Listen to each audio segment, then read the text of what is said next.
Okay, item number 4, we are not going to have an executive session, so I'm going to go straight to item number 5, presentation of independent expert investigative report regarding the Uvalde Police Department. In July of 2022, Mayor McLaughlin and the council told our community that we would have an outside expert review the actions of each Uvalde police officer who responded to the Robb School on May 24th. We committed to completing that report, making that report available to our community, and relying upon that report. Tonight we have the report ready, and Mr. Prado has made himself available to present it to us. Please understand that in being as transparent as possible, council and I are hearing this presentation for the first time tonight and have not yet received this report. While we do not know the results of the report or what Mr. Prado has found or recommended, we know that hearing this presentation will be emotional. But we're asking that everybody please hold your comments so that we can get through Mr. Prado's entire presentation. When he is done, council and I will stay to listen during citizens' input, but we'd ask that everyone hear Mr. Prado's entire presentation before responding. Mr. Prado. Thank you, Mayor. Mr. Prado, would you please introduce yourself? My name is Jesse Prado. I'm a retired Austin police detective, and I retired in 2013 with over 24 years of experience with the police department.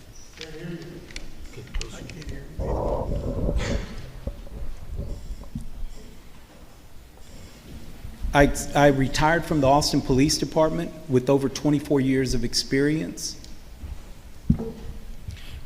What area primarily did you serve in the Austin Police Department? I spent most of my career in the organized crime division working criminal conspiracies in organized crime. Most of our cases were, I guess they were prosecuted federally in the Western District of Texas. And was investigating a primary part of your duties at Austin Police Department? Yes, that was most of my duties. And for instance, I mean, give us an example of a common investigation that you participated in your 20 plus years. A common one was infiltrating, investigating organized crime, large gang conspiracies, narcotics conspiracies, where multiple locations would be searched, and we would execute search warrants at multiple locations, then put the case together and present it to the United States Attorney's Office. And since you retired, have you done internal investigations such as the one here in Uvalde? Yes, sir. I've been doing that as a main part of my retirement. And how many internal investigations have you done? I've done 36. Okay, and out of those 36, how often did you find violations of policy? Last night I was going over them, and I believe there's 26, but it's probably about 75% of the time. Again, that you do find a violation of policy, correct? Yes, sir. Okay. And you didn't do this report alone. Tell us about who else was on your team. Yes, sir. I obviously couldn't do everything on my own, so I met with Paul Ford, who handled the tactical kind of the SWAT aspect of the investigation. And what's his experience? Paul was not retired, but he was working with the Austin Police Department, and he was our SWAT, one of the SWAT commanders, I guess one of the SWAT leaders at the Austin Police Department. He also, after the Columbine shooting, he put together what we called the Homicide in Progress School. He designed it and put that school together. He resigned from the police department and began working tactical, I guess he's in a tactical position for sales of gear but he maintains his expertise in the SWAT field. Okay, and who was the other member of your team? That is Commander Donald Baker. He's a retired Austin Police Commander. He was one of my supervisors in the Organized Crime Division. He also oversaw, at different times in his career, different areas. He was in my area for about 2 or 3 years, but he was also over the Internal Affairs Division of the Austin Police Department at one time. And back in July of 2022, you were hired to do this investigation, correct? Correct. And what were you tasked with? What were you asked to do in this investigation? When I was hired, I was asked to check and basically investigate every police officer, including 3 dispatchers, that had anything to do with the response to the Robb Elementary shooting. And what was your process? It was to trace their steps, trace their decisions, and determine whether they committed any violations of policy. So I presume that you started with the policies themselves, so you knew what you were looking for in terms of violations. Correct. Okay. And did tell me what evidence you gathered. When I arrived here, the police department immediately handed me a disc that contained all of their body cams, any reports that were written. I got the car cameras. There were the dispatcher, the 911 call logs. I received everything that Uvalde, the city of Uvalde Police Department, had as evidence in this case. So, to your knowledge, did the city withhold any information from you? No, sir. Did the mayor ever approach you about your investigation? No, sir. Did anybody on council approach you about the investigation? No, sir. Pardon me. Did anyone else with the city approach you about the investigation? No, sir. Before you came to Uvalde, did you have any connection to Uvalde? No, sir. Did you know anybody here before you got here? I think many years ago, I came through here one time in search of a fugitive, but I don't remember if we even stopped in the city, sir. Okay. So you started in July of 2022. We're in March of 2024. Why did it take so long to get your report finalized? So I had a lot of difficulty in gathering all the evidence, gathering the information that I needed to complete a thorough examination of what these officers did. What were the problems? The district attorney did not allow me to receive a copy of information regarding this case from other sources of other agencies. So what other agencies were you eventually able to get information from? Department of Public Safety, the Border Patrol, and I believe the game wardens. So I was able to get information from them. And are you satisfied that you did finally get enough information that you do have a complete and thorough investigation? Yes. Did the Department of Justice report aid in that? Yes, they did. How so? I was able to corroborate the timeline that I had put together in this case with their timeline.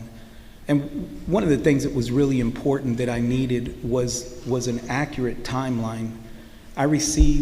Eventually I received a timeline from the district attorney that had over 5,000 entries. It would give you the exact time by the second, and it would give you the officer, like, for example, Sergeant Coronado body cam, but it had no investigative notes. So I had to start looking at every one of those 5,000 entries to try and determine what notes were missing. But eventually you were able to determine that, correct? Yes, sir. The United States Border Patrol was the reason, one of the main reasons that I was able to complete this. And so the standard on determining whether or not the police officers complied with the policy is what? Well, if they violated any policies, any SOPs, and also we look to see if they acted in good faith. And that's the standard, correct? That's a standard, yes, sir. Okay. So there were failures that day, correct? There were many failures, sir. So let's go through them. I think one of them that you mentioned in your report was communication, correct? Yes, sir. Tell us about that. Just for an example, when the officers initially made entry into the school, they made 28 attempts to use their radios to get information out to the rest of the officers that were showing up. And these were 28 attempts before they were shot at, that I counted from the body cams and from the any video that I received. So did that failure of communication affect not only the officers on site, but the other agencies who were coming on site? Yes, sir, because they had no idea what they were facing when they got here until somebody went outside of the building to get on the radio to request help or request breaching tools or whatever they requested once they went outside. And Mr. Prado, with regard to the failures, another one was the report writing, correct? Yes, sir. Tell us about that. So what made it difficult in this case was that the Department of Public Safety of Texas Ranger Division requested that the officers not write a supplement or not write a written report in their own report writing system. Is that common? It is not common. But that in itself isn't a big deal as long as the internal investigation were to have started at about the same time. But that didn't happen. No, sir. Well, why not? Because the district attorney had requested that we not just this agency, Uvalde PD, but none of the agencies begin any internal interviews or internal investigation, I believe, until the DPS report was complete. And again, it was the Rangers who advised not to do the interviews, correct? Correct. And why is it a problem that the interview was utilized but not a written report? I'm not quite sure what had them make that determination. And well, let me rephrase that. I'm sorry. I think you said that the interview was not as effective as a written report. Oh, correct? yes, sir. Yes, sir. Why Because is that? any time a police officer goes through an incident, even if it's a simple arrest, the first thing they do, because they're trained for it, is to go back and write exactly what happened on a report. It's going to include details that they may not recollect, a week afterwards. So it's really important for them to write those reports in a reasonable amount of time. Thank you. As far as failures, another one that you mentioned was that there was no leader communicating orders, correct? Correct. Explain that. So there you had supervision inside the hallway of Robb Elementary, and Chief of Police Arredondo was on one side of the building from the south side. And Chief of Police of Uvalde Consolidated Independent School District, right? Yes, sir. Yes, sir. The ISD chief was on the south side of the hallway, and the many other officers were on the north side of the hallway, but there was no communication as to a game plan or what steps to take next. Were you aware of a memorandum of agreement being in place? Yes, sir. It's called the Memorandum of Understanding. And who was it between? It's between the Uvalde Independent School District, the Consolidated Independent School District, and the City of Uvalde Police Department. And what was the gist of that MOU? The main thing in that MOU was it details that the Uvalde CISD Police Department has primary duty to respond and investigate all crimes committed by or against district students, employees, or the general public on or near district property during regular school hours. And under the MOU, who was to effectively take charge? That would have been the independent school district police. And in your investigation, did you determine whether or not the Uvalde Police Department officers were aware of this MOU? Yes, sir, they were. At least the management, the Lieutenant Mariano Pargas, they knew about the MOU. You already mentioned the problem with communication. Did you find any problems with Chief Arredondo communicating with the other officers, the other agencies, as the day went on? Yes, sir. I mean, there were problems all day long with communication, lack of it, and he would make phone calls, but the officers had no way of knowing what was being planned or what was being said. So there was another problem, another failure, the key situation? Yes, sir. Explain that to us. So in this case, there was a point in time where the officers were going to make entry. They didn't have the rifle-rated shield at that point yet, but they were going to move forward after shots were fired at about 12:21. And they stopped because the BORTAC commander was not comfortable or confident that they could get in with enough time using a Halligan tool to breach the door. So they requested a key instead. And the Uvalde ISD officers did not have a key for that 4th grade building. So the only way to get in that room was either with a key or to breach it, correct? Yes, sir. So do you have any experience in breaching? Yes, sir. Tell us about that. So throughout my time in organized crime, we executed a lot of search warrants. Usually weekly or bi-weekly, we were running search warrants, and it was my duty most of the time to be the breacher.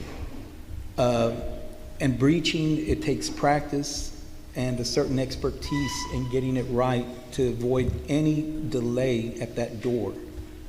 In this case, the breachers normally are used to looking at the door and knowing exactly what it's going to take to open up.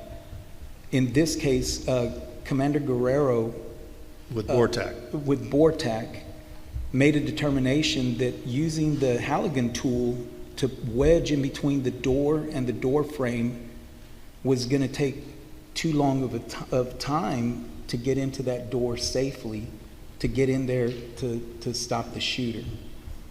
And so he's the one who made the call to stop Uvalde Police Department officers from breaching with the shields that they had, correct? Yes, but Uvalde Police at that point weren't the ones that were in front for that. There was already a line, and what's important to know is that at 11:55,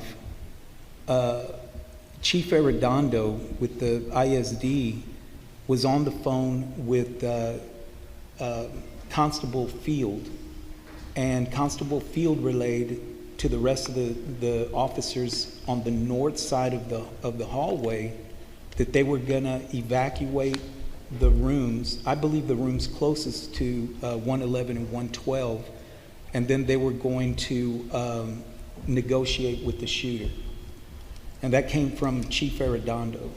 Who was the IC or incident commander, correct? We determined that he was the incident commander in there, and that was the first time at 11:55 that any order that I know of, that any of the officers knew of, had been given by the IC. And that stopped some things. Lieutenant Javier Martinez had planned that as soon as the shields got there, he was going to approach the door. But now that the incident commander had made decision or a plan, they followed their chain of command, because there is no way that the officers knew what Chief Arredondo knew and what he was communicating to Constable Field. And related to the failure with regard to the keys and the breaching, was also a failure in training, correct? Yes, sir. And let us know about that. I can give you an example. Lieutenant Martinez, after he was shot, or after the shrapnel hit him in the back of the head, he retreated to the T intersection of the hallway. A short time after that, he started moving forward, and there was an officer, Landry, who's also a SWAT member, was in a position where he was aiming his rifle towards the vestibule of the room 111 and 12. And Lieutenant Martinez gave him a hand signal to lower his weapon. And then he started moving towards the center of the hall. I mean, up next to the wall, but towards the two rooms, and no one followed. And I immediately recognized that as a training issue, because he should have never approached those. There were plenty of people there. They should have gone with him. But Landry followed exactly what the lieutenant said. He lowered his weapon. The lieutenant never gave him the order to come with him. Although there were other people in the hallway that could have easily fallen in behind Lieutenant Martinez, but I recognize that as it's a lack of training. They didn't practice that. If it had been a different unit that practices, there would have never been a person going towards that position, towards those doors, without somebody following behind. And in terms of breaching, how many years experience did you have breaching? Over 20, sir. And tell us about Uvalde Police Department's training with regard to breaching. I don't believe they've ever been to any extensive breaching classes. I don't believe, well, they had not practiced since before COVID when this occurred. And typically, in your 20 years of experience, how often would you practice breaching with your team? Fairly often. We would go, but we had live scenarios as well, because we would make a lot of entries, but we would practice or go out to training, I felt like every quarter, but I think we didn't go that often, but we were out there pretty often, sir. Okay. So another problem, another failure was the lack of equipment, correct? Yes, sir. Tell us about that. So the initial officers that went in, the Uvalde officers, they immediately recognized that they needed a shield to get to that door.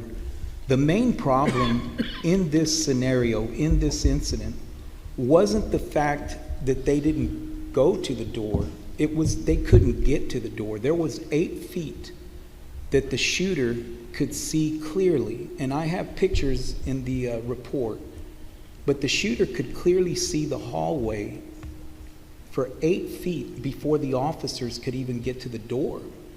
So if he's aiming at the person closest to the table here, he could see the officers, and the officers could only see a blacked out classroom, and they were only looking through a small window in the center of the door. The officers could not see where the rounds were coming from. They just knew that the rounds were going through the wall, through the wood, through the doors. And they could not shoot into that room blindly. That would have been a serious violation. A violation of policy. And possibly even law, sir. So in terms of lack of equipment with UPD, what specifically did they not have that they needed? I believe if they would have had a ballistic shield, I believe that would have been enough to get them in that door at that time, or at least to the door. They wouldn't have known that the door was locked.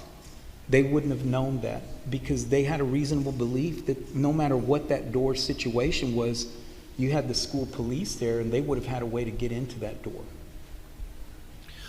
So with regard to the officers that you investigated, my understanding is you only included officers who are still employed by the city of Uvalde, correct? Correct. Because a few of them have left since May of 2022. Yes, sir. But you also investigated Lieutenant Pargas because he was acting chief that day, correct? Yes. So what type of policies did you find with regard to the training of Uvalde Police Department officers that were pertinent? You mean excuse me, Well, again, you looked at the policies. Right. Right. But some of the policies did not apply in this situation, so I'm just trying to figure out what you did look at. It was the active shooter training policy and the SWAT policies is what we looked at. So let's get to specifics. With regard to Lieutenant Javier Martinez, did you find that he violated any policy? No, sir. Let me get to that part in the back here.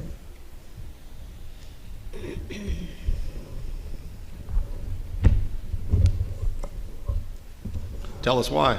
So there were no indications of wrongdoing in any of his actions. There was no evidence of serious acts of misconduct in direct violation of Uvalde Police Department's policies that were found in his behavior in the response to the incident. Lieutenant Martinez was the highest ranking Uvalde police officer in the hallway and part of the contact team. Lieutenant Martinez accurately recognized that a rifle-rated shield was needed to get past the shooter's viewable zone, which was that 8 feet, so that he could reach and then begin to negotiate the door to room 111. Lieutenant Martinez couldn't even see room 112, but he could see room 111. And he was struck by fragments, and he recognized that the bullets were going right through the walls, right through the doors, right through whatever wood was in between. I found that Lieutenant Martinez made the right decision by not blindly shooting into the room, into the blacked out room. He had no line of sight. He had no target. Again, that would have been a violation of policy. And possibly law, yes, sir. Okay. Sergeant Eduardo Canales, did you find that he violated policy? No, sir. And all of the officers, Lieutenant Martinez, his actions I found were in good faith. Staff Sergeant Eduardo Canales, there was no indications of any wrongdoing in his actions. There was no evidence of serious acts of misconduct in direct violation of Uvalde Police Department policies that were found with his behavior in response to the incident. Staff Sergeant Canales was the second person on the contact team and also received injuries to his ear. He showed unmeasurable strength and focus in his duties because he didn't say anything about it, but he had a child in the classroom that I believe was next to 111 or 2 from 111. He had a child in one of those classrooms. And he maintained his level-headed thinking. He recognized what was needed. He made the right phone calls to the U.S. Marshals to bring a rifle-rated shield. I found that even though he'd been shot at and hit in the ear, that his actions were all in good faith, sir. With regard to Sergeant Donald Page, did you find that he violated policy?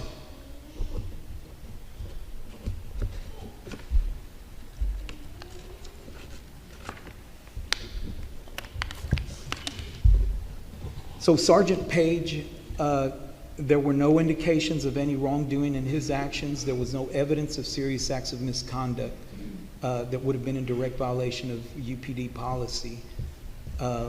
Sergeant Page entered the building from the south side of the building And without his rifle-rated vest, he went directly to the shooter's location and arrived on the south side of the vestibule, closest to the door to 111, but no view of 111. He could only have a partial view of 112.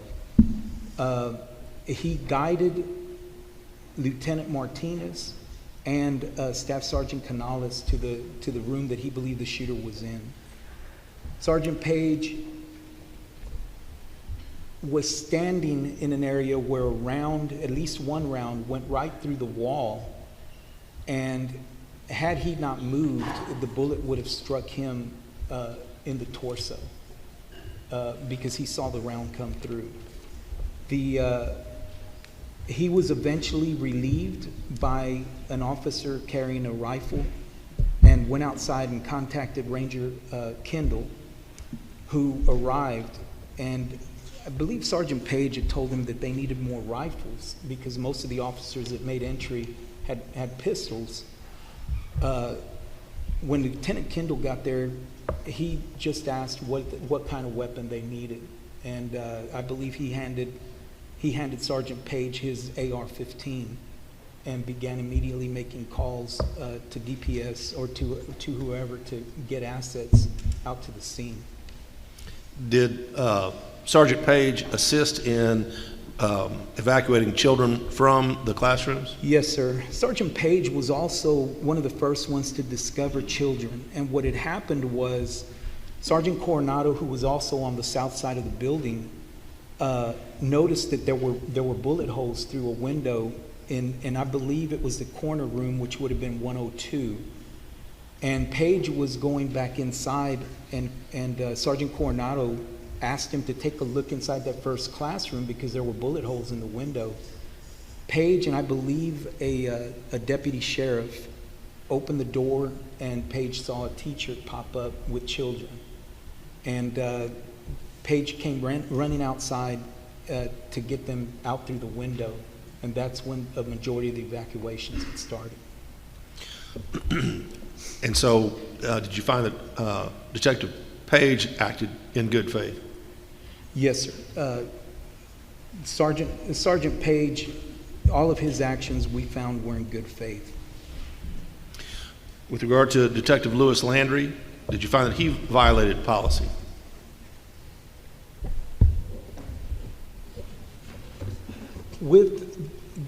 He did not violate policy, and I gave an example of how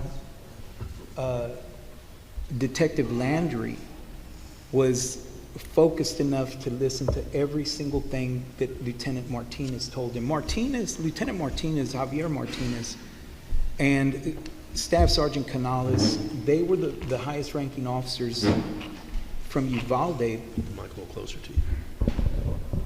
Is that better? They were the highest ranking officers from Uvalde inside that hallway. And Landry, so Lieutenant Javier Martinez was the prior SWAT commander. Staff Sergeant Canales was the current SWAT commander, and Landry, I believe, was the backup commander for SWAT. And he followed his orders to the T, even when Lieutenant Martinez told him to lower his weapon, but didn't give him the signal to go with him.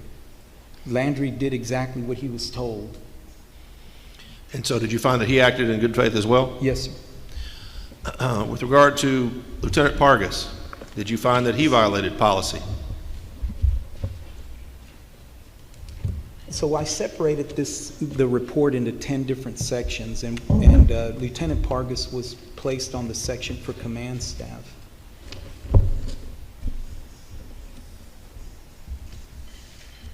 Had Lieutenant Pargas, so Lieutenant Pargas resigned or retired the day after I conducted my interview with him, or within a couple of days of that. And but had Lieutenant Pargas remained with the Uvalde Police Department, it would be my recommendation, my team's recommendation, to exonerate Lieutenant Pargas. Tell us why. He was obviously the acting chief of police beginning on, I believe, May 22nd. He immediately responded to the shooter incident, to the active shooter incident from the police department headquarters. As the acting chief of police, Pargas was responsible for overseeing the city of Uvalde's response to the employees and equipment, for the employees and equipment to assist the Uvalde Independent School District. In accordance with the Memorandum of Understanding, which Pargas knew. He knew what that MOU was, and he knew who was going to be in charge when they got to the school. Although when they initially dealt with the shooter, it didn't matter that there was an MOU. It would have been whatever officer arrived first. But once that initial momentum was gone, Pargas recognized that it was the MOU that Chief Arredondo was going to be the IC, incident commander. Lieutenant Pargas, and by the time Lieutenant Pargas arrived, Chief Arredondo was already on scene and in the hallway by the time Pargas went in. The other thing I don't mention a whole lot here, but I want to make sure that it's clear, is that it's a reasonable position that UCISD Lieutenant Hernandez, who was second in command for the ISD, was present and at the scene of on the campus of the Robb Elementary shooting. He had the training to do the incident command, or the incident command post. He had the training to do that.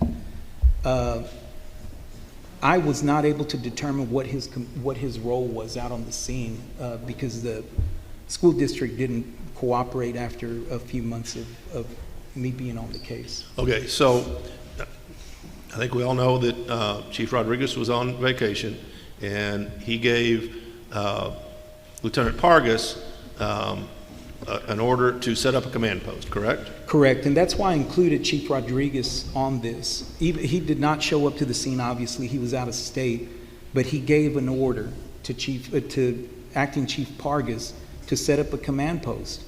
And what Pargas did was he delegated that to the person that knew the most about that, which was Lieutenant Juan Martinez.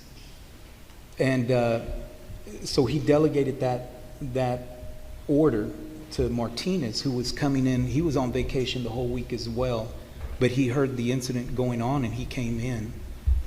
Okay, so where physically was Lieutenant Pargas if he wasn't trying to set up the command post? He was at the door, sir. That communication issue was massive.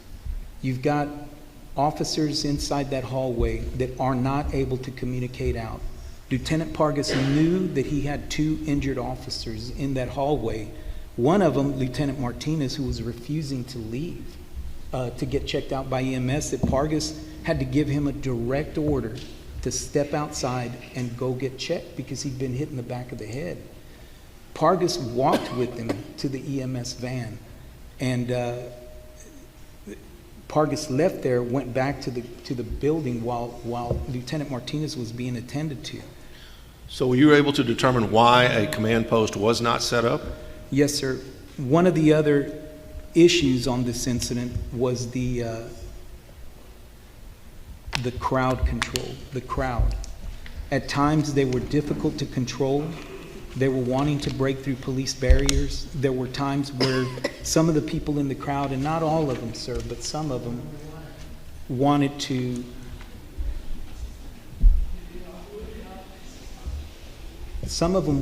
get to an ambulance even that was there.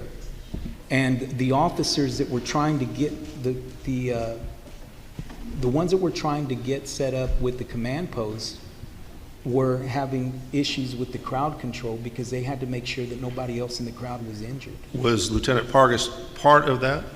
He had to deal with a few things there on crowd control, but he certainly gave the officers the order to control the crowd if they could. But that was one of the issues that kept them from setting up the command post. So did either Lieutenant Pargas or Lieutenant Juan Martinez attempt to get a command post set up by contacting other agency heads that were there, or agency members that were there. Yes, sir. And what happened? When they would approach the agents or the agencies that were there, they would direct them to someone else in their command, but they wouldn't contact them. They would just say, you need to go find so-and-so to join the incident command. Do you feel like they did attempt then to set up the command post or not? Yes, sir, they did. But were unsuccessful? Correct. So, in your report, you make various recommendations. I'm not going to go through those one by one, but would ask you just as an overview, what are the recommendations you have?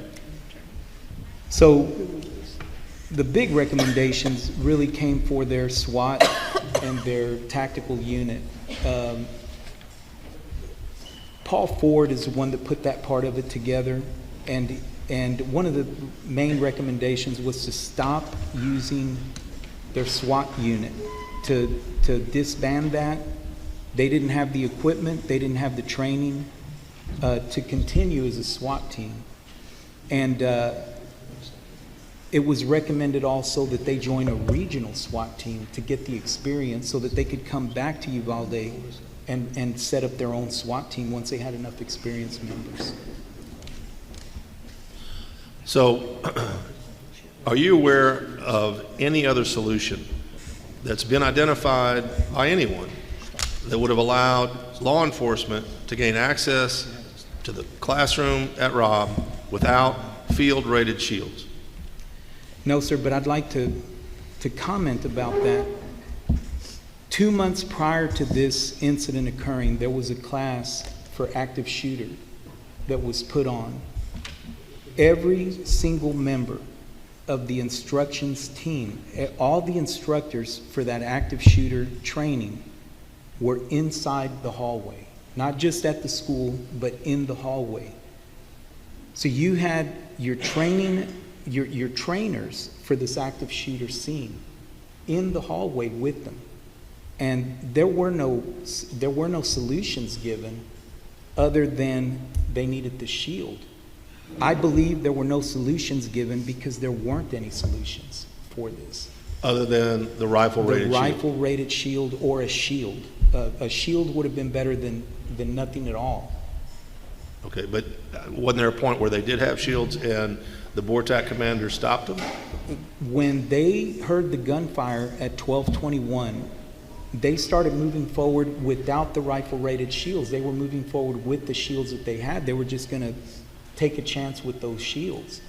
But that's when they realized, hey, we're not going to be able to get in there that quick with these, with using the Halligan tool. So they stopped the line to get the key. So with regard to the SWAT training, the breaching training that the UPD officers went to, right, shortly before the incident at Robb School, was there ever a scenario in any of their training that mimicked what happened at Robb School, where there was a shooter behind a door that was cracked open where he could see out and no one could see in? Was that ever in any of the Uvalde Police Department's training? No, sir. Commander Baker went over this training very closely, and there was never a scenario that they put on that covered this exact issue that was happening there at Robb. They were being shot at from 8 feet away from their door. You know, you hear a lot about the fatal funnel, but that fatal funnel, they come into the doorway, which is usually the fatal funnel. Donald Page had no doubt in his mind that the shooter had set up and started camping, which is a common term. I didn't know it, but it was a common term used for gamers when the person with the weapon gets on one side of the room and waits for the people coming in through the door to shoot them. And that's what he believed was going on. And based on where the shooter was found, that may be accurate. So do you have any recommendations in terms of going forward for school safety? I have a few. One of the things is any reasonable person would think that the ISD officers would have a key to any place inside any school. I would even recommend that here in Uvalde, every officer have access to the classrooms. Uvalde Police Uvalde, Department. correct, sir. And Uvalde officers, because they're also, according to the MOU, they're in charge of covering the area at night. What happens if there's a burglar that goes into one of the school, buildings? They would have to gain entry into the school if the ISD was not working. And one of the other things that I thought of, and I would look at it very closely, but I would consider requesting the ISD to adopt a policy that does not allow any children to be taught in a classroom that cannot be secured. I have a theory on what happened with the door based on Agent Guerrero's statement. That door had a latch that when you turn the knob, the latch goes into the door. And the teacher would disengage, it would get stuck inside that door because of paint. The teacher would disengage that latch by hitting it with the back of his hand. And there's no doubt that door was closed, possibly unlocked, or the latch was stuck in the door. In other words, if it gets stuck in there, you could actually pull the door open without ever having to turn the handle, because the latch is stuck inside the door.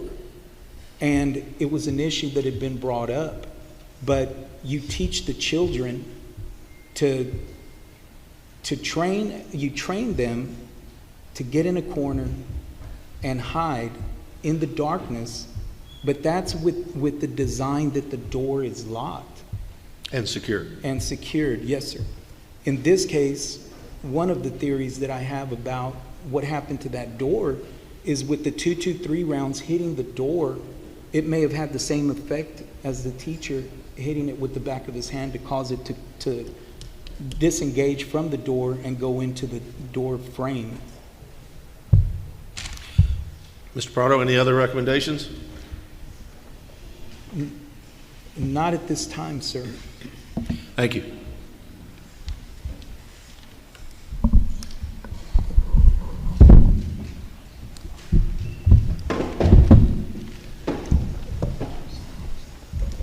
Okay, we're going to go to Section 5B, Citizens Input on Independent Expert Investigative Report regarding the Uvalde Police Department.